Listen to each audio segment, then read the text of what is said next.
Okay, Advika, kindly be ready with your book. When I ask you, then you begin reading. So, good morning, class 6A. This is your geography class, and we are doing the chapter Our Country, India. We've come nearly to the end of this chapter where we will now discuss the last two physical features, that is the coastline of India and the islands. We shall begin with reading from page number 63, point number 5, the coastal plains. Advika, you can begin reading now. People, please put today's date. It is 5th of February today. The coastal plains and the islands. India has a long coastal line. Islands. It is not islands. It is island. Sorry, ma'am. Island. Okay, ma'am. The coastal plains and the island. India has a long coastal line exiting from 7,615.5 kilometer, bordering the Western Ghats and the Eastern Ghats, lie the coastal plains facing the sea. The coastal plains are in the form of fertile green flat lands along the coast. Underline this.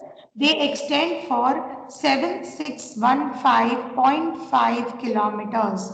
The coastline of India, right from west to east, that is from Gujarat to South India and to the Bay of Bengal region in West Bengal, this is nearly 7,615.5 kilometers. If you check out the coastline, I hope you are able to see this. So this starting from the west, from where you can see the blue section, this is the coastline, the blue color line, which is directly related to water body. This is the coastline of India till here.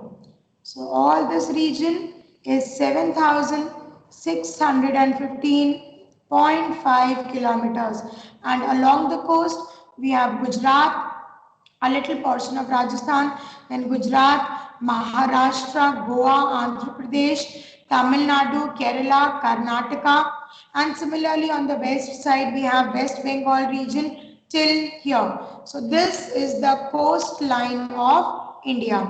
I am sure you have got it. You can get back to page number 63. Yes, Advika, continue reading. The western coastal plains. The western coastal plains are known as the Konkan in the north and Malabar in the south.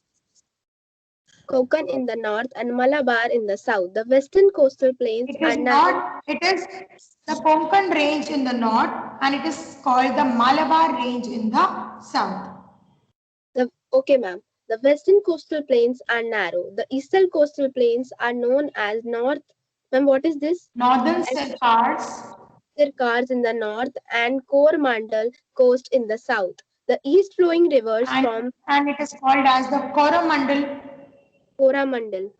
People are saying, ma'am, me too, it is not showing. Not showing what? I don't think, are you people able to get my video? Are you able to see me? Yes, ma'am. Yes, ma'am. Were you able to see when I had displayed it on the map? When I had displayed the coastline on the map, were you able to see it? Yes, ma'am. Okay, so let us end up the chapter. I will repeat it again. Coast in the south. The Underline east flowing this. river. The western coastal plain, Konkan range. Southern coastal range, Malabar. Please underline these names. Eastern coastal plain, Northern Sircars. And Coromandel coast in the Southern Sircar. Yes. The east flowing rivers. The east flowing rivers of the peninsula form wide deltas at their mouths where they join the Bay of Bengal. So the eastern coastal plains are broad and fertile. The east side of the coastal plain is broad and fertile, and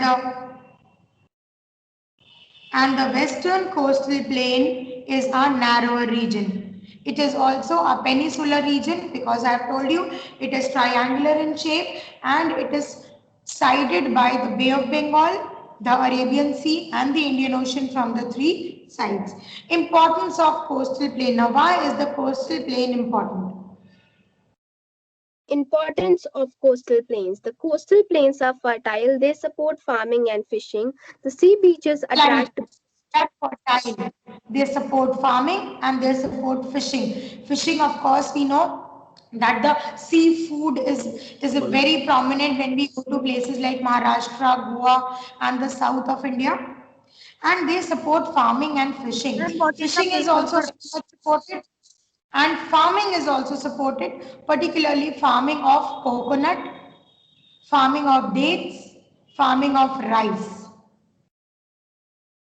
Yes, The sea the sea beaches beaches. attract tourists from all over the world. Ports and We harbors know how beautiful the coastline, how beautiful the beaches are in India. Ports and harbors. lie along the coastal line. Okay, so why are ports and harbors there? Ports and harbors are there because when ships transport goods from one country to another country, they use the ports and the coastline so that they can take off the goods and then the goods can be supplied into the country. जब एक country से दूसरी country में goods जाते हैं, they are loaded into ships and they are unloaded at the port side. So this is about the coastal plains of India, starting from the Gujarat region ending towards the West Bengal. We have a very long coastline that is nearly 7,615.5 kilometers. We have so many states in India. Yes, are you asking something? Yes, ma'am. What is the page number? It is page number 63. So there are so many states like Gujarat, Maharashtra, Goa, Karnataka, Tamil Nadu, Kerala, West Bengal, which have a coast. Uttar Pradesh does not have a coast, but these states do have a coast, which allows them to do farming and fishing on a large scale. Also, there are ports and harbors. Like Mumbai में बहुत important port है. It is there in Gujarat. Gandhinagar port is also very important. Kolkata port is also very important. Odisha, in Odisha there are many important ports.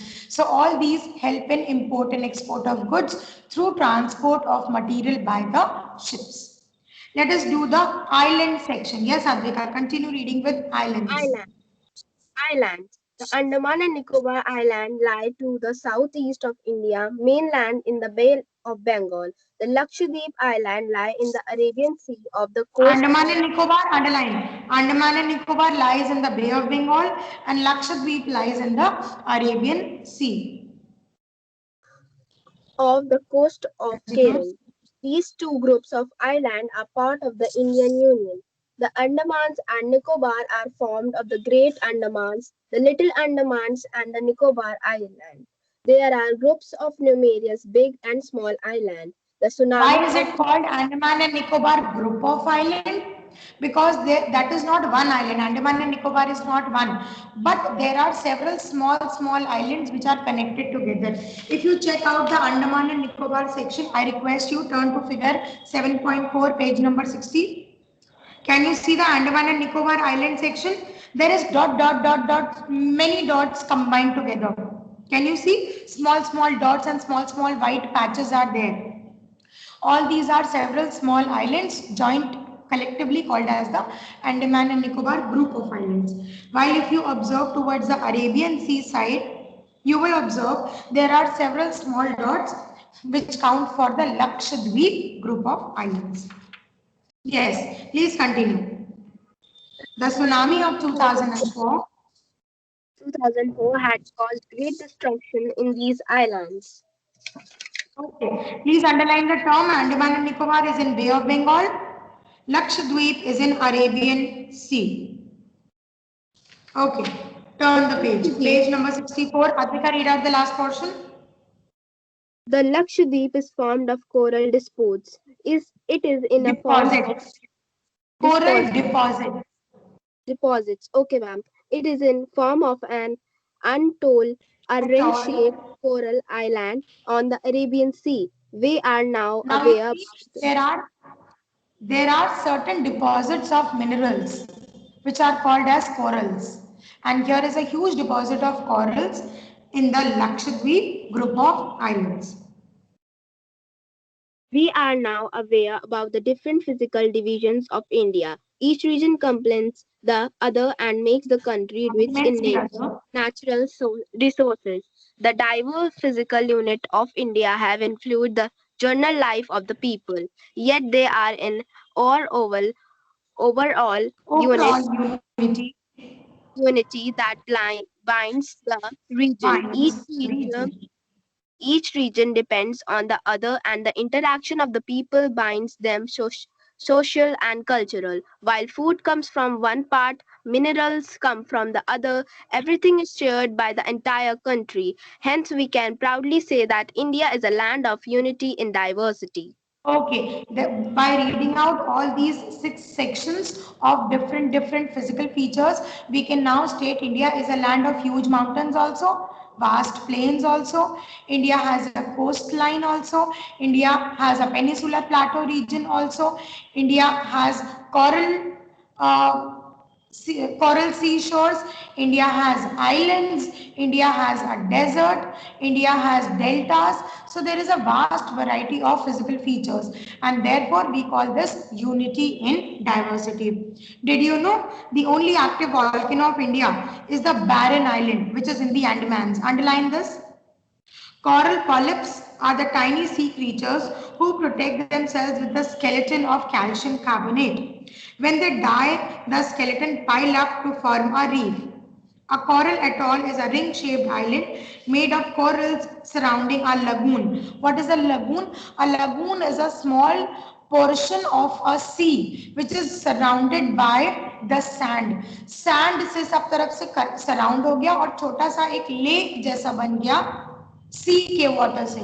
This is called a lagoon. A shallow area of salt water separated from the sea by the sandbars. और ऊंचे ऊंचे sandbars या पहाड़ उसके इर्द गिर्द बन जाते हैं रेत के. And it creates a lake-like structure. This is called a lagoon. So all this is available in the Andaman group of islands. So children, with this we come to the end of this lesson. What all are the exercises that we have to mark? I think we have done them all, right? Yes, ma'am. Yes, ma'am. Yes, ma'am. Okay. So children, with this we come to the end of the geography syllabus as well. Please revise the chapter properly.